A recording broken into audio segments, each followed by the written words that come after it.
ರೈ ಅವರು ಪ್ಯಾಲೆಸ್ಟೈನ್ ಸಿನಿಮಾಗಳಿಗೆ ಸಂಬಂಧಪಟ್ಟಂತಹ ಒಂದು ಸ್ಟೇಟ್ಮೆಂಟ್ ಕೊಟ್ಟಿದ್ರಲ್ಲ, ನಿರ್ಬಂಧ ಹಾಕಿರೋದಕ್ಕೆ ಬೇಜಾರನ್ನ ಅಥವಾ ಬೇಸರವನ್ನು ವ್ಯಕ್ತಪಡಿಸಿದ್ರಲ್ಲ, ಅದಕ್ಕೆ ಸಂಬಂಧಪಟ್ಟಂತ ಚರ್ಚೆಯನ್ನ ಮಾಡ್ತಾ ಹೋಗೋಣ. ನಿರ್ಬಂಧ ಹಾಕಿರೋದು ಯಾಕೆ ಅಂಡ್ ತೆಗಿಬೇಕು ಅಂತ ಹೇಳ್ತಿರೋದು ಯಾಕೆ? ಸಿನಿ ಉತ್ಸವದಲ್ಲಿ ಪ್ಯಾಲೆಸ್ಟೈನ್ ಕಿಡಿಯನ್ನ ನಟ ಪ್ರಕಾಶ್ ರಾಜ್ ಅವರು ಅವರ ಸ್ಟೇಟ್ಮೆಂಟ್ ಮುಖಾಂತರ ಹೊತ್ತಿಸಿದ್ರ. ನಮ್ಮೂರಲ್ಲಿ ಪ್ಯಾಲೆಸ್ಟೈನ್ ಸಿನಿಮಾಗಳ ಪ್ರದರ್ಶನದ ಅಗತ್ಯ ಇದೆಯಾ ಅನ್ನುವ ಒಂದು ಪ್ರಶ್ನೆ. ದೇಶದಲ್ಲಿ ಪ್ಯಾಲೆಸ್ಟೈನ್ ಫಿಲ್ಮ್ಸ್ ಪ್ರದರ್ಶನ ಆಗಬೇಕಾ ಅಥವಾ ಬೇಡವಾ? ಪ್ಯಾಲೆಸ್ಟೈನ್ ಸಿನಿಮಾಗೆ ಕೇಂದ್ರ ಸರ್ಕಾರ ಯಾಕೆ ನಿರ್ಬಂಧ ಹೇರಿದೆ? ಚಲನಚಿತ್ರೋತ್ಸವದಲ್ಲಿ ರಾಜಕೀಯವನ್ನ ಎಳೆದು ತಂದಿದ್ದು ಸರಿನಾ? ಪ್ರಕಾಶ್ ರಾಜ್ ಹೇಳಿಕೆಗೆ ವಿರೋಧ ಯಾಕೆ ಕೇಳಿ ಬರ್ತಾ ಇದೆ? ಕಲೆಯಲ್ಲಿ ರಾಜಕೀಯ ಬೇಕಾ? ಸಿನಿಮಾವನ್ನ ಸಿನಿಮಾ ತರ ನೋಡಬಾರ್ದಾ ಅಂತಲೂ ಕೇಳೋರಿದ್ದಾರೆ. ಚಿತ್ರೋತ್ಸವದ ರಾಯಭಾರಿ ಹೇಳಿದ ಮಾತಿನ ಹಿಂದಿರುವ ಮರ್ಮ ಏನು ಹಾಗಾದ್ರೆ?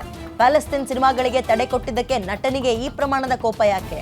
ಪ್ಯಾಲೆಸ್ಟೈನ್ ಚಿತ್ರಗಳಿಗೆ ಕೇಂದ್ರ ಬ್ರೇಕ್ ಹಾಕೋಕೆ ಅಸಲಿ ಕಾರಣ ಏನು ಹಾಗಾದ್ರೆ? ಪ್ಯಾಲೆಸ್ಟೈನ್ ಸಿನಿಮಾಗಳ ಸಂದೇಶ ಸಮಾಜಕ್ಕೆ ಹಿತವೋ ಅಥವಾ ಅಹಿತವೋ? ಸಿನಿ ಉತ್ಸವದಲ್ಲಿ ಪ್ಯಾಲೆಸ್ಟೈನ್ ಕಿಡಿ ಹೊತ್ತಿಸಿದ್ರ ನಟ ಪ್ರಕಾಶ್ ರಾಜ್ ಅನ್ನುವಂತಹ ಪ್ರಶ್ನೆ ಇದೆ. ಸೊ ಇದಕ್ಕೆ ಸಂಬಂಧಪಟ್ಟಂತೆ ನಾವು ಚರ್ಚೆಯನ್ನ ಮಾಡ್ತಾ ಹೋಗೋಣ. ಅದಕ್ಕಿಂತ ಮುಂಚೆ ಏನು ಹೇಳಿದ್ರು ಅವರು, ಅದನ್ನು ಕೇಳೋಣ ಬನ್ನಿ. ರಾಷ್ಟ್ರೀಯ ಚಿತ್ರೋತ್ಸವ ಆಗ್ಬೋದು, ಒಂದು ಸಾಹಿತ್ಯ ಉತ್ಸವ ಆಗ್ಬೋದು, ಇಲ್ಲಿ ಬೇರೆ ಬೇರೆ ವಿಚಾರಗಳು, ಅನುಭವಗಳು ಹಂಚಿಕೊಳ್ಳೋದಕ್ಕೆ, ಒಂದು ಮಾನವೀಯ ಬಾಂಧವ್ಯ ಬೆಳೆಯೋದಕ್ಕೆ ಕಾರಣ ಆಗ್ತಾ ಹೋಗುತ್ತೆ. ಆದರೆ ಇತ್ತೀಚೆಗೆ ನಾವು ಬೆಂಗಳೂರಿನ ಚಲನಚಿತ್ರೋತ್ಸವಕ್ಕೆ ಬಂದಾಗ ಇದರಲ್ಲಿ ರಾಜಕೀಯ ಪ್ರವೇಶ ಮಾಡಿದೆ. ಇಂತಹ ಅದ್ಭುತವಾಗಿ ನಡ್ಕೊಂಡು ಬರ್ತಿದ್ದಂತಹ ಈ ವರ್ಷದ ಉತ್ಸವಕ್ಕೆ ಪ್ಯಾಲೆಸ್ಟೇನಿಯನ್ ಸಿನಿಮಾಗಳನ್ನು ನಮ್ಮ ಕೇಂದ್ರ ಸರ್ಕಾರ ಪ್ರದರ್ಶನ ಮಾಡೋಕ್ಕೆ ಬಿಡ್ತಾ ಇಲ್ಲ. ಅಂದರೆ ಏನಿದು?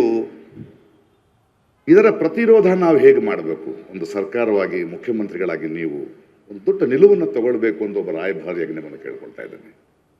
ಯಾಕೆಂದರೆ ನಮ್ಮ ನಾಡಿನ, ನಮ್ಮ ಮಣ್ಣಿನ ಕಣ್ಣೀರಿನ ಸಂತಸದ ಕಥೆಗಳಾದ ಹೃದಯದ ಹಣಿತೆ ಅನ್ನೋ ಒಂದು ಪುಸ್ತಕ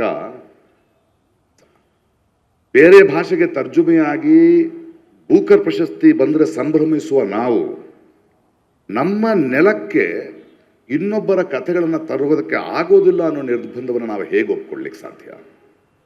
ಇದನ್ನು ಮೊನ್ನೆ ಕೇರಳದ ಫೆಸ್ಟಿವಲ್ನಲ್ಲೂ ಮಾಡಿದ್ರು.